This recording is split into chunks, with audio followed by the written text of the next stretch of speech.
दोस्तों 4 मई 2026 ये सिर्फ एक तारीख नहीं है, ये वो दिन है जिसमें तमिलनाडु की राजनीति की पूरी कहानी ही बदल दी।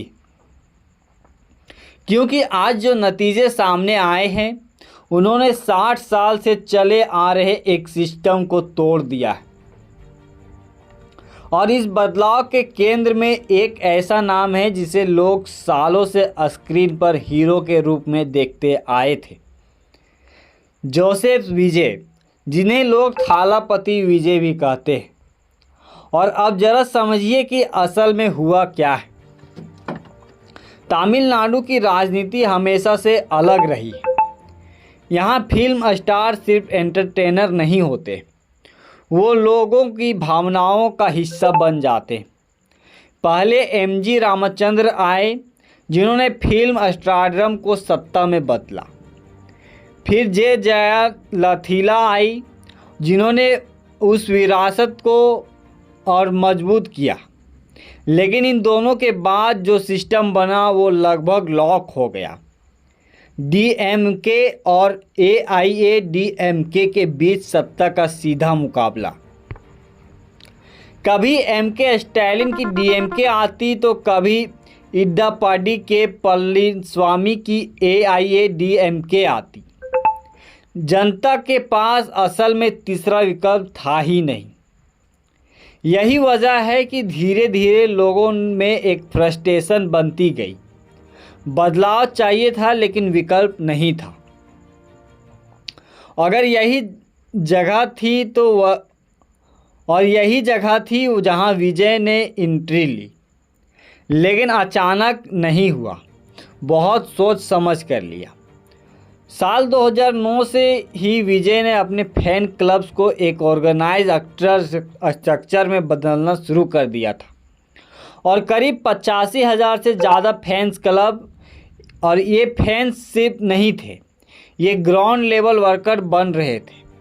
धीरे धीरे एक पॉलिटिकल बेस बन गया।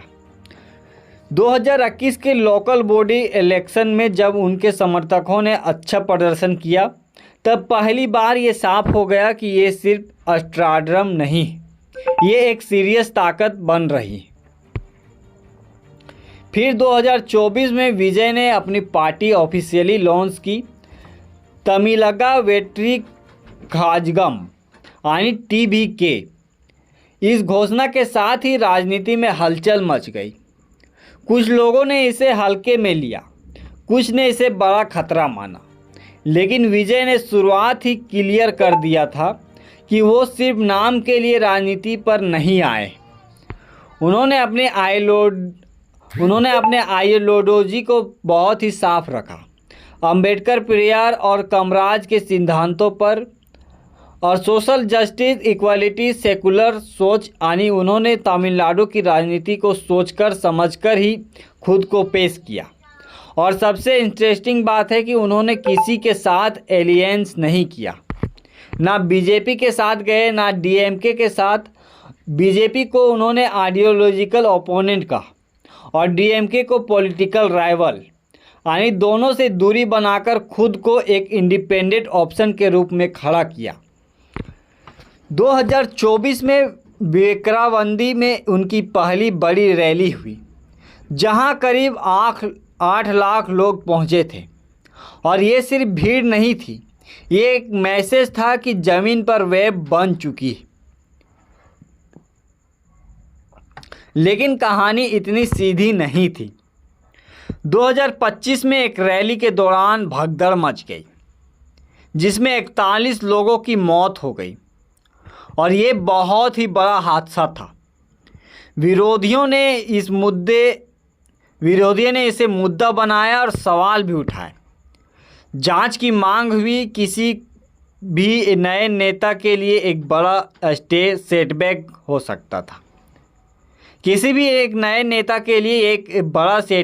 सकता था। लेकिन विजय ने पीछे हटने के बजाय सिचुएशन को फेस किया। पीड़ित परिवारों से मिले, जिम्मेदारी दिखाई और कैंपेनिंग जारी रखा। और फिर आया 2026 जहां असली परीक्षा होना था। 234 सीटों की चुनाव जहां बहुमत के लिए 118 सीटें चाहिए थी और एक तरफ डीएमके का मजबूत एलियंस, दूसरी तरफ एआईएडीएमके का गठबंधन और तीसरी तरफ विजय की टीवी के अकेले। 234 की 234 सीटों पर लड़ाना ये एक बहुत ही बड़ा रिस्क था। आमतौर पर नई पार्टियां एलियंस के सहारे चलती, लेकिन विजय ने ये रास्ता नहीं चुना। एनालिटिक्स ने कहा कि ये ज़्यादा से ज़्यादा वोट काटेंगे, जीत नहीं पाएंगे, लेकिन ग्राउंड रियलिटी कुछ और था। कैंपिंग के दौरान विजय जहां भी गए भारी भीड़ जुटी, खासकर युवा महिलाएं बड़ी संख्या में जुड़ी। वहां सीधे उन मुद्दों पर बात की गई जो लोगों को रोज़मर्रा की ज़िंदगी से जुड़ा हुआ था। बेरोजगारी, शिक्षा, नीट, आर्थिक मदद, महिलाओं के लिए फाइनेंशियल सपोर्ट, एलपीजी, शादी का सहायता जैसे योजनाओं का वादा किया। यानी उनका कैंपिंग सिर्फ इमोशन पर नहीं था, प्रैक्टिकल ज़रूरतों पर भी आधारित था। और फिर आज काउंटिंग डे में शुरुआती ट्रेंड्स में टीवी के आगे दिखा। लोगों ने सोचा शुरुआत है, बदला जाएगा, लेकिन जैसे जैसे समय बीतता गया पिक्चर क्लियर होता गया। टीवी के 100 से ज़्यादा सीटों पर आगे हैं और डीएमके काफ़ी पीछे है, एआईएडीएमके और भी पीछे है। यानी पहली बार चुनाव लड़ने वाली पार्टी सबसे बड़ी पार्टी बनकर सामने आई है। और ये सिर्फ एक जीत नहीं, ये सिस्टम का टूटना है। और अब सवाल उठता है, आखिर ऐसा क्या हुआ? पहला कारण है डीएमके के खिलाफ एंटी इनकम्बेंसी। लोगों को लग रहा था कि सरकार में करप्शन बढ़ रहा है और डायनेस्टिक पॉलिटिक्स हावी हो गई है। दूसरा है विजय का पर्सनल कनेक्टेड। उनकी इमेज सिर्फ एक एक्टर की नहीं है, बल्कि एक रिलेटेबल इंसान की बन चुकी थी। और तीसरा यूथ फैक्टर। उन्होंने युवाओं की समस्या को सीधे एड्रेस किया, जिससे बड़ा सपोर्ट मिला। चौथा है वुमेन वोटर्स। तमिलनाडु में महिलाएं वोटिंग में बहुत ही एक्टिव रहती है और उनके लिए किए गए वादों का असर अब साफ दिखेगा। और पांचवा है सबसे बड़ा फैक्टर, अकेले लड़ना। इससे उनकी इमेज एक इंडिपेंडेंट और मजबूत लीडर की बनी। और अब आगे क्या होगा ये भी समझ लेते हैं। अगर टीवी के 118 पार कर जाती है तो सरकार साफ है। अगर थोड़ा पीछे रहती है तो छोटे दल सपोर्ट दे सकते हैं, लेकिन एक चीज़ पक्की है, जब तमिलनाडु की राजनीति विजय के बिना नहीं चल सकती है और इसका असर सिर्फ राज्य तक सीमित नहीं रहेगा, नेशनल पॉलिटिक्स में भी इसका असर पड़ेगा, क्योंकि एक नई रीजनल शक्ति उभर कर आई है जो किसी नेशनल पार्टी के साथ नहीं है। इससे आने वाले लोकसभा चुनाव की रणनीति भी बदल सकती है। अब सबसे बड़ा सवाल है, क्या ये सिर्फ स्टारडम है या फिर कुछ और है? सच ये है कि ये स्टारडम ने दरवाज़ा खोला है, लेकिन अंदर आने के लिए ऑर्गेनाइजेशन, प्लानिंग और स्ट्रेटजी की ज़रूरत होती है। और विजय ने ये तीनों चीज़ों को दिखाया है। उन्होंने बूथ लेवल तक काम किया और वर्कर्स तैयार किए, आइडियोलॉजी सेट किया। यानी ये कोई अचानक आई लहर नहीं है, ये लंबे समय की तैयारी का नतीजा है। लेकिन असली कहानी अभी भी शुरू हुई। चुनाव जितना आसान है, शासन चलाना मुश्किल है।